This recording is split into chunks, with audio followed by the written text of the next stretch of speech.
Hello, in front of me I've got Potensic ATOM 2. In this video I'll show you controller preview.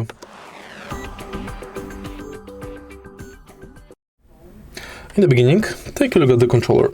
Right here we've got two thumbsticks for the controlling the drone, return to home button, power button, thanks to which we can turn the controller on and off, and check battery level.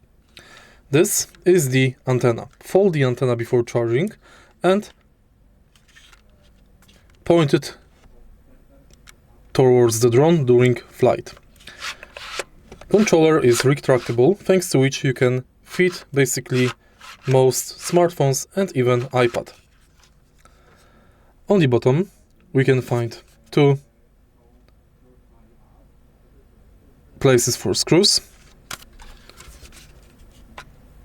serial number and manufacturer info, and here we can find C1, C2 button that can be adjusted and remapped, two dials for camera control, and button thanks to which we can record or take photos.